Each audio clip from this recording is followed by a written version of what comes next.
The first encroachment when the land had always been a sanctuary. It wasn't vast in the sense of endless plains, but it was mine 5 acres of rolling grass, scattered oaks, and a wide open sky that turned crimson in the evenings.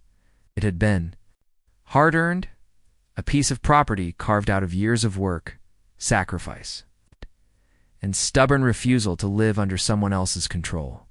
Out here, I was free. Out here, there were no nosy neighbors peeking over fences, no committees telling me what color to paint my shutters, and no strangers counting the number of vehicles in my driveway. That was the peace I believed I had secured. The community had grown in recent years. What once had been a quiet rural stretch had started to transform. New developments sprouted like weeds. Uniform homes with vinyl siding and identical mailboxes filled the horizon. Their lawns trimmed within an inch of their lives. Along with them came the inevitable, the HOA. At first, they stayed on their side. They mailed their glossy newsletters, printed rules about holiday decorations, and warnings about lawn height. None of that mattered to me. My land sat outside their boundary, untouched by their reach. Or so I thought. It was a late morning when I noticed something out of place. A white pickup truck sat near the edge of my property line, its engine idling. I assumed it was a lost driver at first, someone fiddling with a GPS or checking a map, but then I saw the vests. Bright orange, reflective strips, catching the sunlight. Men moved about with clipboards and equipment tripods, rangefinders, and measuring wheels. They walked not along the road, but across my land. I watched from the porch at first, confusion tightening into disbelief. They hammered small stakes into the soil, tying fluorescent tape that fluttered in the breeze. Each marker drove deeper into the ground, like a silent claim, a creeping invasion dressed up as routine work. No one had called. No one had asked. No one had permission. I felt my jaw clench. The land wasn't just dirt and grass to me, it was freedom. And the unspoken rule out here was simple. You didn't step foot on another man's property without being invited. What I saw that morning wasn't a mistake. It was a trespass. Still, I held back. I told myself maybe there had been confusion. Maybe they thought the line was different. Maybe they'd pack up and leave before I had to act. But hours passed, and the men worked deeper into my fields. I noticed how precise they were, how deliberate. This wasn't random surveying. This was mapping. Planning. When I finally walked the perimeter that evening, the evidence was undeniable. Stakes stretched in a line, carving through my pasture, leading toward the wooded edge. Someone had drawn invisible boundaries, slicing through what I owned. I kicked one marker down, snapping the thin wooden post in half, but others remained. The next morning, I found more. Bright orange paint sprayed onto rocks, tree trunks marked with symbols, tape wrapped around low branches. My land had been turned into a canvas for someone else's blueprint. The HOA's newsletter arrived in the mail that same week, its words dripping with the usual false cheer. Among reminders about trash pickup and lawn care, one announcement stood out. Upcoming community expansion project. They spoke of trails, parks, and shared spaces, of betterment for all residents. My stomach turned as I read. Pieces clicked into place. They weren't just expanding. They were planning to reach into my land. At first I tried to brush off the thought, surely they couldn't touch me. I wasn't part of their development. I hadn't signed their covenants. I owed them nothing. But the evidence was there, planted in my soil like silent threats. And with each day, the intrusion grew bolder. Neighbors began to whisper about changes coming. Some were excited, dreaming of higher property values and community amenities. Others, like me, felt uneasy, but said nothing. The HOAs bored a handful of self-appointed rulers, carried themselves with smug authority, their decisions handed down like law. I'd seen them driving their golf carts along the new roads, clipboards in hand, eyes sharp for violations. They thrived on control, and now their eyes had turned toward me. The following week, another truck appeared, this time closer. When I confronted the driver, he didn't even bother with an apology. He was just doing his job, he said, following orders. The markers multiplied, stretching farther into the pasture, inching toward the barn. It was no longer just a suspicion, it was a full-scale push. I felt something inside me harden. It wasn't fear, not yet. It was anger, deep and steady. The kind of anger that builds when you realize your peace is being stolen piece by piece. They hadn't asked. They hadn't even warned me. They acted as though my rights didn't exist, as though my land was theirs to claim whenever it suited their plans.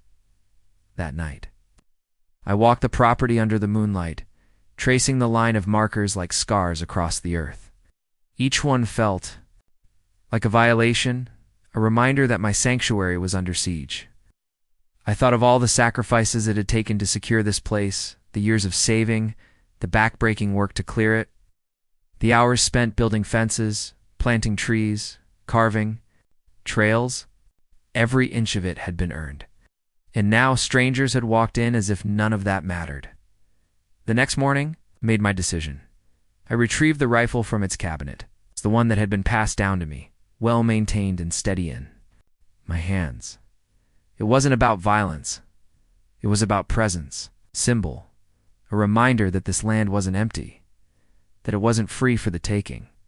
It was guarded, it was defended.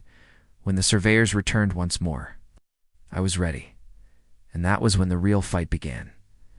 Lines in the dirt, the morning sun rose sharp and clear, spilling over the fields in gold, but it did little to calm the storm building inside me. My boots pressed against the damp grass as I walked the perimeter again, staring at the fluorescent markers that littered the property like a disease spreading in slow motion. Each stake driven into the earth seemed to mock me, its bright tape, snapping in the breeze as if announcing ownership that wasn't theirs to claim. I had always taken pride in living free from interference, in knowing the only authority that mattered out here was the boundary fence and the respect of neighbors who understood what property meant. Yet here I stood, watching strangers cut through the heart of my land, sent not by mistake, but by design. The HOA's fingerprints were all over it. Surveyors came early that day, arriving with their pickup truck, hauling out equipment as though the ground beneath their boots already belonged to them. Tripods were set up, levels adjusted, notes scribbled in clipboards. They were efficient, trained, and utterly indifferent to the violation they were committing. To them, it was just another job. To me, it was trespass in the purest form. I didn't rush to confront them, not yet. Instead, I watched from a distance, letting the anger sharpen, letting the reality of what I was facing settle deep. This wasn't going to be solved with a polite conversation or a stern warning. The HOA had already made their intentions clear. They were carving out plans for expansion, and my land was a part of it. The rifle rested easy in my grip, not brandished, not waved, but present. Its weight was steady, its message unmistakable. Out here, symbols spoke louder than words.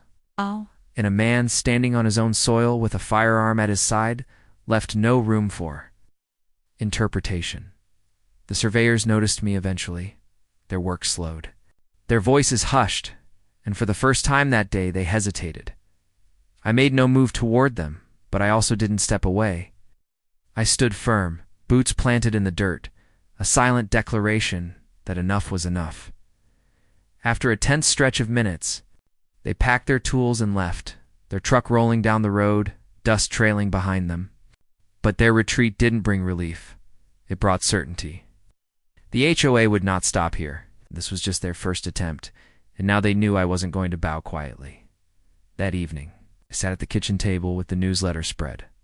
In front of me, every line dripped with arrogance plans for walking paths, green spaces, and shared recreational areas meant to enhance community living. Words dressed in optimism, hiding the theft they required. To make room for their utopia, someone had to give up ground, and they had decided it would be me. Over the next few days, subtle signs of pressure began to appear. A neighbor mentioned in passing that the HOA had been discussing boundary adjustments. Another told me I'd been uncooperative during community planning efforts. I hadn't attended a single meeting because I wasn't a member, but somehow my name was already circulating. They were laying the groundwork, painting me as the obstacle. Mail arrived with courtesy notices reminding me of community standards, even though I wasn't subject to their rules. The letters accused me of neglecting responsibilities. I never agreed to weed control, waste disposal, structural compliance. Each envelope was another attempt to pull me under their authority, as if repeating their claims often enough would make them true. I ignored the letters, but I couldn't ignore the changes on the ground. New survey lines appeared at the far edge of the property, running dangerously close to my barn. Orange paint scarred the trunks of my trees, and fresh markers sprouted overnight as though planted in secret. The trespass wasn't stopping. It was intensifying.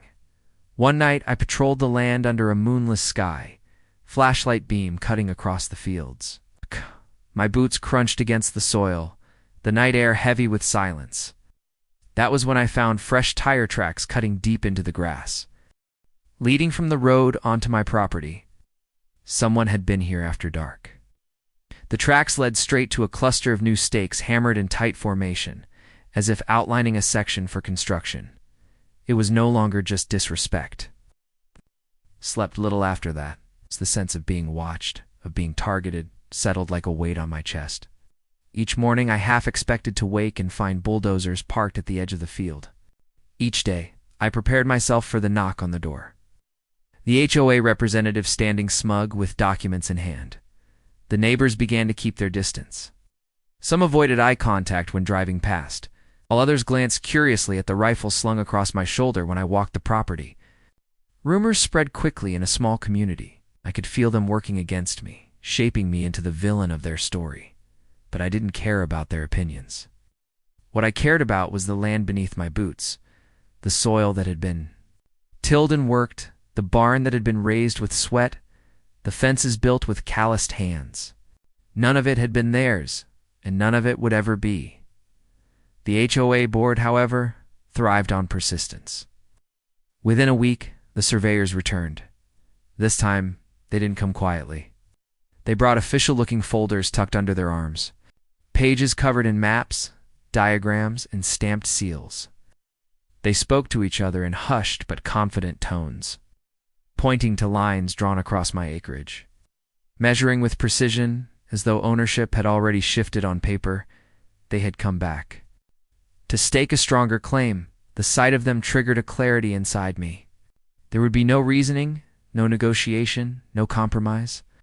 They had trespassed too far, ignored too many warnings, and assumed too much authority. If I let this continue, it wouldn't stop until the land was stripped away, paved over, turned into their vision of conformity. That morning, I shouldered the rifle once more and stepped out into the field. Oh, my boots. Pressed into the soil, each stride deliberate, steady, unflinching. The surveyors froze as I approached, their hands tightening. Around their clipboards, their eyes darting between the stakes and the weapon I carried, I didn't need to speak. The rifle said everything. And in that moment, the lines weren't just in the dirt. They were drawn in steel and resolve, in the refusal to surrender what was mine. The HOA had pushed, and now they had met resistance. But the fight was only beginning. The board strikes backward spread quickly after the surveyors retreated. Neighbors who once nodded politely at the mailbox now lingered a little longer, their eyes carrying questions they didn't dare ask aloud. I could feel it in the way cars slowed near my driveway, the way whispers floated across fences, the way the air itself seemed heavier with speculation. The story had grown legs, twisting into versions that no longer resembled the truth. Some said I had threatened men who were just doing their job. Others whispered that I had chased them off with gunfire, though not a single round had left the chamber. Each retelling painted me darker, more dangerous, until I was no longer a man defending his rights, but a caricature, a stubborn loner with a gun and a grudge. The HOA thrived on such rumors. They knew perception was power. And now, with the story bent to their will, they moved to tighten their grip. The first letter came in an envelope thicker than the usual courtesy notices. It carried the tone of authority, stamped with official seals, printed in bold type. Claimed I was in violation of community ordinances, that my conduct toward contracted surveyors had been inappropriate, hostile, and threatening. They demanded I attend a disciplinary hearing before the board. I laughed when I read it. Not because it was funny, but because of the absurdity. I wasn't under their authority. I hadn't signed their covenants, hadn't bought into their development, hadn't agreed to their rules. Yet here they were, trying to drag me into their web of control, treating my independence as if it were optional. I ignored the letter. A week later, another arrived, then another. Each one grew sharper, more insistent, more threatening. Words like legal action and community safety crept into the pages. They claimed to have witnesses, to have documentation, to have the power to resolve the matter by force of law, if necessary. They were building a case, brick by brick, paper by paper. Meanwhile, the pressure on the ground increased. The surveyors stopped coming in person, but their work continued. Stakes reappeared overnight, as though planted in darkness by invisible hands. Spray paint bloomed across rocks and tree trunks.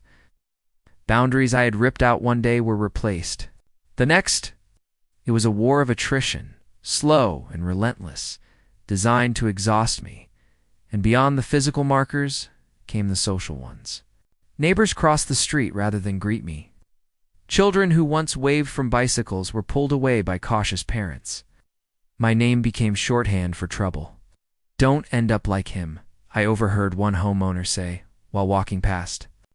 The isolation was deliberate. They were cutting me off, making me the outcast, softening the ground for what was to come. The HOA board finally revealed its hand when a certified letter arrived, demanding immediate compliance with land use adjustments. They claimed that part of my property had been misallocated in old surveys, that the community had a right to reclaim it, that their expansion project was lawful and beneficial. The letter dripped with legal jargon designed to intimidate, to make me believe they had the upper hand, but I knew the truth. The land deed was clear. The boundaries had been established years ago, recorded at the county office, signed and sealed. What they were attempting wasn't correction, it was theft. Still, a theft wrapped in bureaucracy could be just as dangerous as theft committed with a crowbar. Paperwork carried weight. Paperwork could sway courts, could drain wallets, could grind a man down until resistance became too costly to continue. That was the HOA's true weapon. Not force, but persistence, manipulation, and the slow bleed of endless legal threats. I realized then that my rifle had stopped them once, but it would not be enough to stop what came next.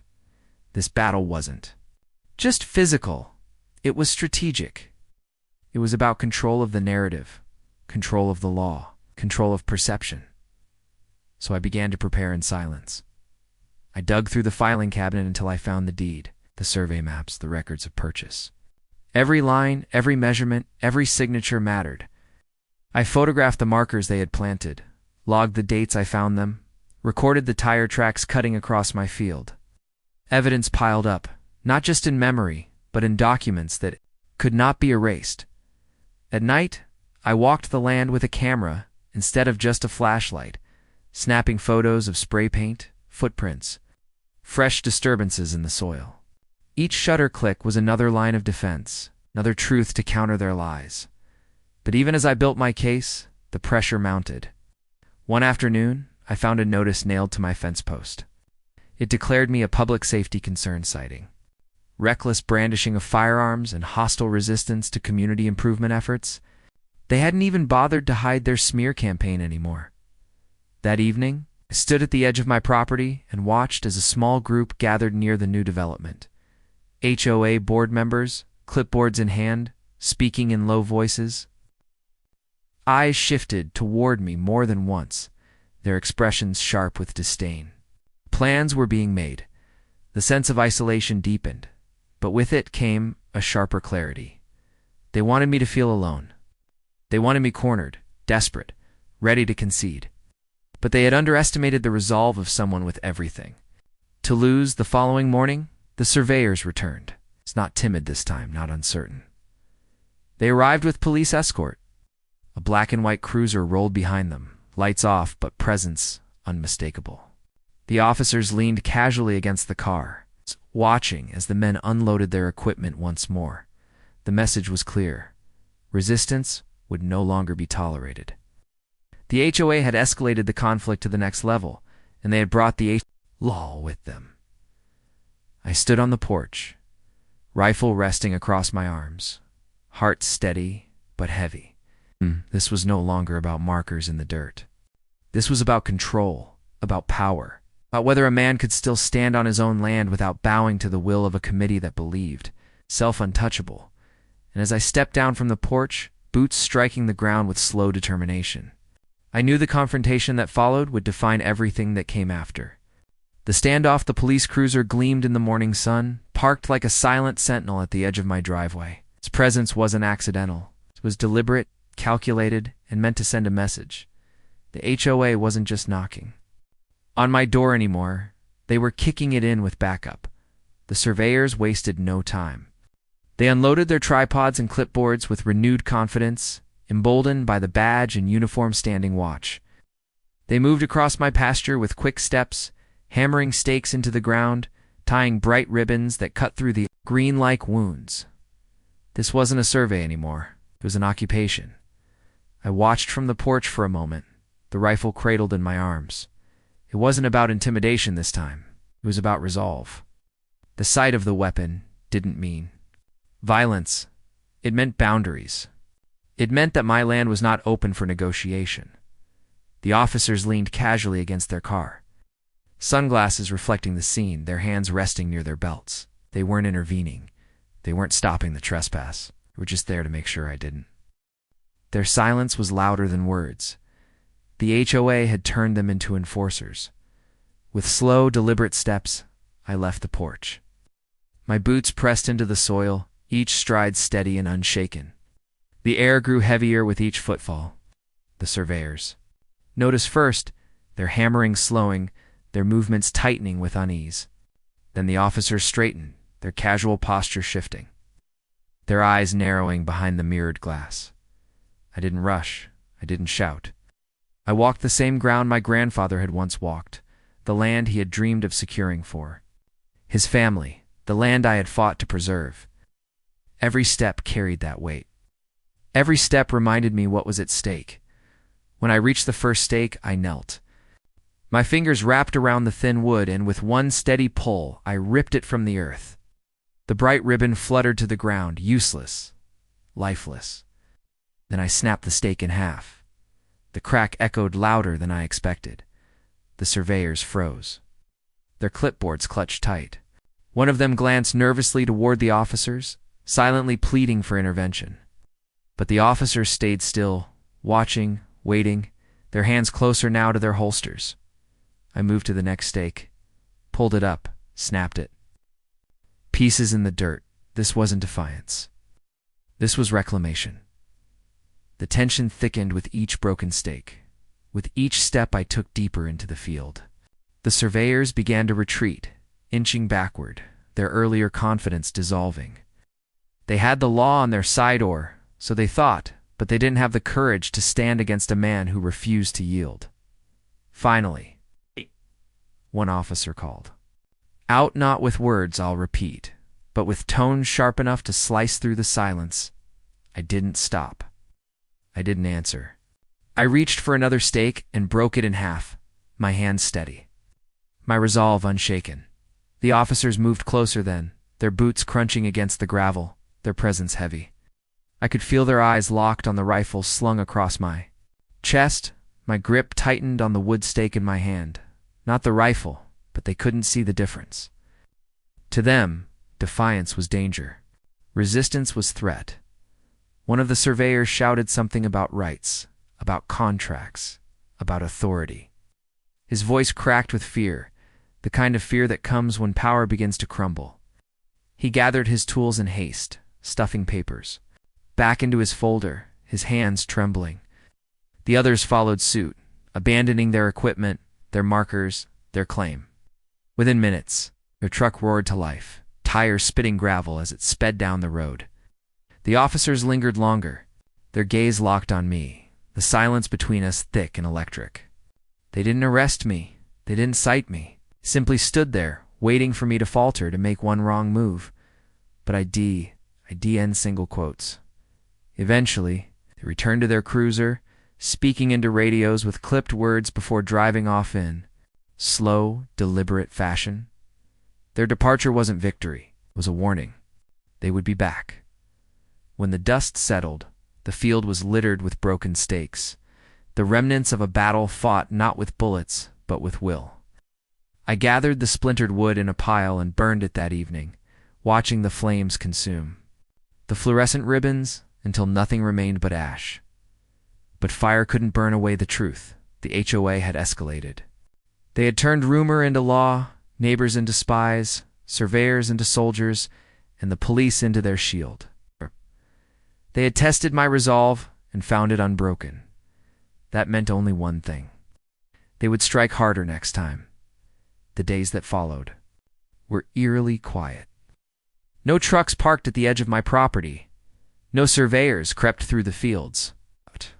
No officers lingered nearby. At first it seemed like peace had returned. But peace with an HOA is never peace. It is pause. It is silence. Before the storm, and the storm came soon enough.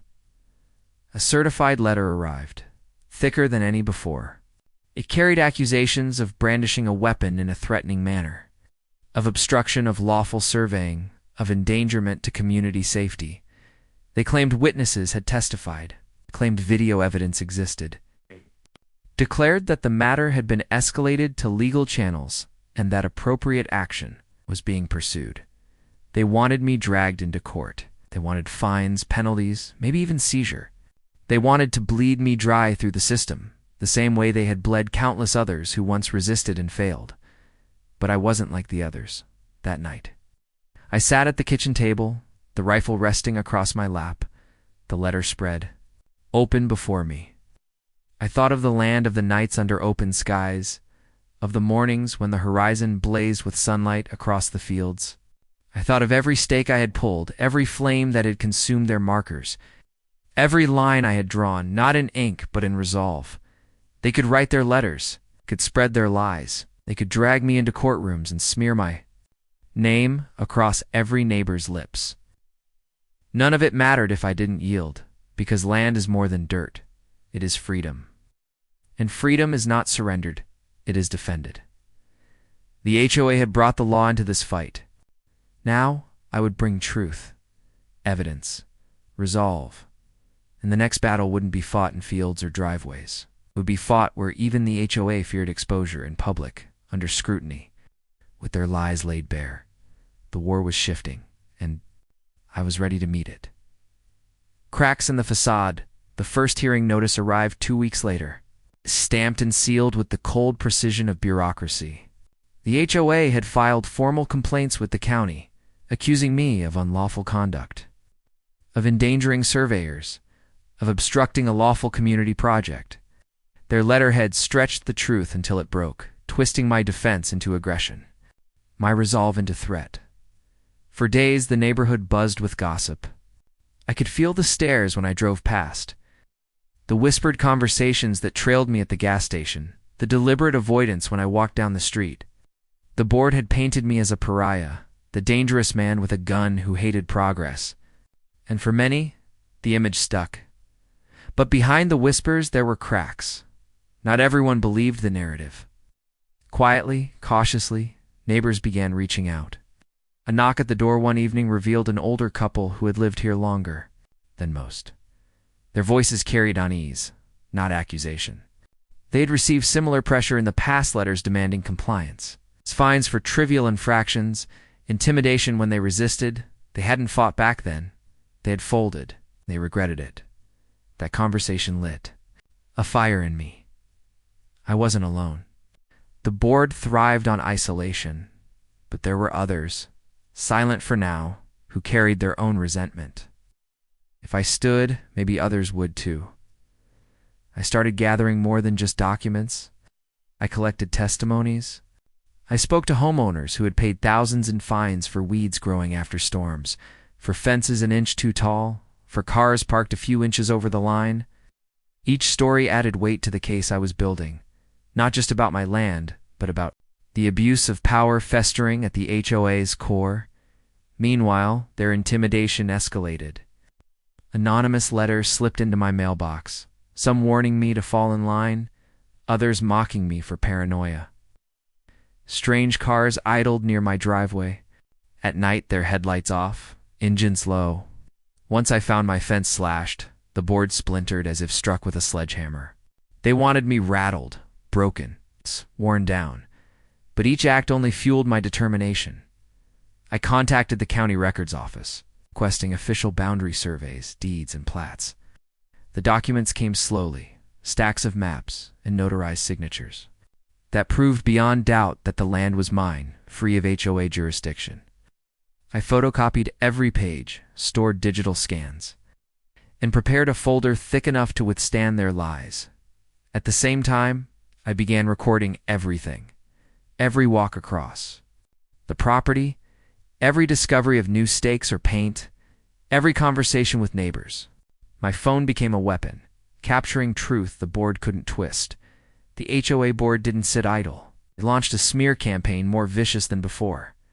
Flyers appeared in mailboxes, warning of a hostile landowner who had threatened workers with violence. Emails circulated through the community painting me as unstable, dangerous, a threat to families. The board president even held a meeting, recorded and shared online, where he spoke gravely about ensuring safety and protecting the values of the community. It was theater, all of it. And for a time it worked. But the cracks widened. People began to question, why, if I was so dangerous, hadn't the police arrested me? Why did the board need to twist every story instead of presenting facts? Why did fines and rules always seem to benefit the board, never the homeowners? The turning point came unexpectedly. A young family down the road had been fined thousands for painting their door a color, not in harmony with community aesthetics. The HOA ordered them to change it or face liens on their home. Their story hit social media, spreading beyond the neighborhood, igniting outrage. Suddenly, the HOA wasn't in control of the narrative anymore. The internet was in that firestorm. My story gained traction too. Posts circulated about my land, about the surveyors, about the rifle standoff. But instead of framing me as the villain, strangers online saw me as a defender, a man standing against a system drunk on power. The board scrambled. Their smear campaign looked weaker when held against the flood of testimonies pouring in from residents tired of living under their thumb. News outlets began sniffing around. Porters knocked on doors. Cameras rolled down streets.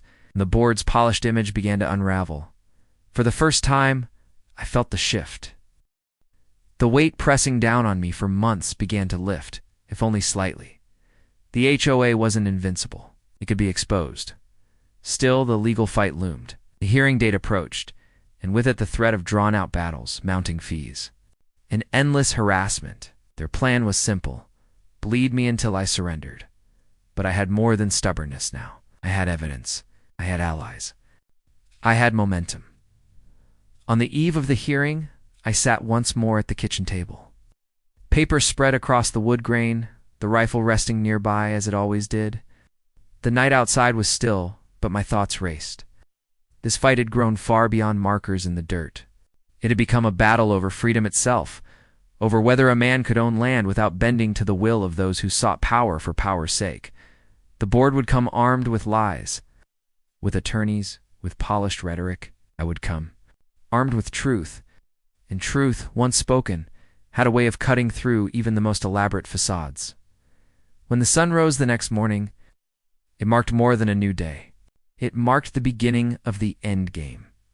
The HOA had dragged me into their arena. Now I would drag their corruption into the light. Cracks in the facade. The first hearing notice arrived 2 weeks later, stamped and sealed with the cold precision of bureaucracy. The HOA had filed formal complaints with the county, accusing me of unlawful conduct, of endangering surveyors, of obstructing a lawful community project. Their letterhead stretched the truth until it broke, twisting my defense into aggression, my resolve into threat. For days, the neighborhood buzzed with gossip. I could feel the stares when I drove past, the whispered conversations that trailed me at the gas station, the deliberate avoidance when I walked down the street. The board had painted me as a pariah, the dangerous man with a gun who hated progress. And for many, the image stuck, but behind the whispers, there were cracks. Not everyone believed the narrative. Quietly, cautiously, neighbors began reaching out. A knock at the door one evening revealed an older couple who had lived here longer than most. Their voices carried unease, not accusation. They had received similar pressure in the past, letters demanding compliance. Fines for trivial infractions, intimidation when they resisted. They hadn't fought back then.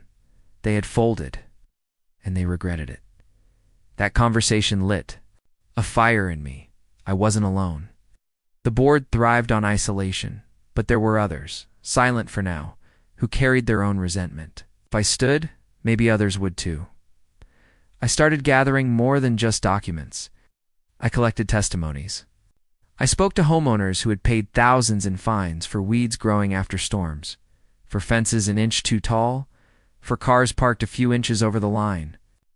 Each story added weight to the case I was building, not just about my land, but about the abuse of power festering at the HOA's core.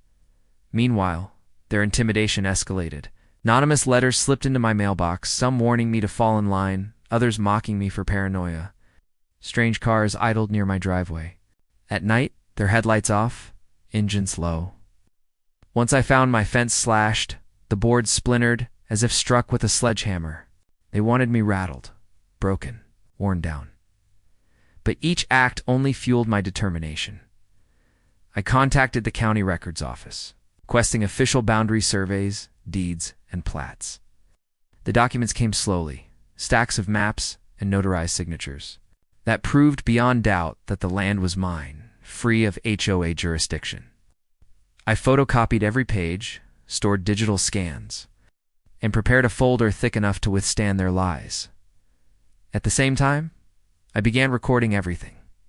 Every walk across the property, every discovery of new stakes or paint, every conversation with neighbors.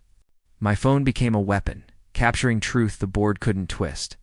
The HOA board didn't sit idle. It launched a smear campaign more vicious than before. Flyers appeared in mailboxes warning of a hostile landowner who had threatened workers with violence. Emails circulated through the community, painting me as unstable, dangerous, a threat to families. The board president even held a meeting recorded and shared online, where he spoke gravely about ensuring safety and protecting the values of the community. It was theater, all of it. For a time it worked. But the cracks widened. People began to question. Why, if I was so dangerous, hadn't the police arrested me? Why did the board need to twist every story instead of presenting facts? Why did fines and rules always seem to benefit the board, never the homeowners? The turning point came unexpectedly. A young family down the road had been fined thousands for painting their door a color, not in harmony with community aesthetics. The HOA ordered them to change it or face liens on their home. Their story hit social media, spreading beyond the neighborhood, igniting outrage. Suddenly the HOA wasn't in control of the narrative anymore. The internet was. And in that firestorm, my story gained traction too. Posts circulated about my land, about the surveyors, about the rifle standoff. But instead of framing me as the villain, strangers online saw me as a defender, a man standing against a system drunk on power. The board scrambled. Their smear campaign looked weaker when held against the flood of testimonies pouring in from residents tired of living under their thumb. News outlets began sniffing around. Reporters knocked on doors, cameras rolled down streets, and the board's polished image began to unravel. For the first time, I felt the shift. The weight pressing down on me for months began to lift, if only slightly. The HOA wasn't invincible. They could be exposed. Still, the legal fight loomed. The hearing date approached, and with it, the threat of drawn-out battles, mounting fees, and endless harassment. Their plan was simple: bleed me until I surrendered. I had more than stubbornness. Now, I had evidence. I had allies. I had momentum. On the eve of the hearing, I sat once more at the kitchen table. Papers spread across the wood grain, the rifle resting nearby as it always did. The night outside was still, but my thoughts raced. This fight had grown far beyond markers in the dirt. It had become a battle over freedom itself, over whether a man could own land without bending to the will of those who sought power for power's sake. The board would come armed with lies, with attorneys, with polished rhetoric. I would come armed with truth. Truth, once spoken, had a way of cutting through even the most elaborate facades. When the sun rose the next morning, it marked more than a new day. It marked the beginning of the endgame. The HOA had dragged me into their arena. I would drag their corruption into the light.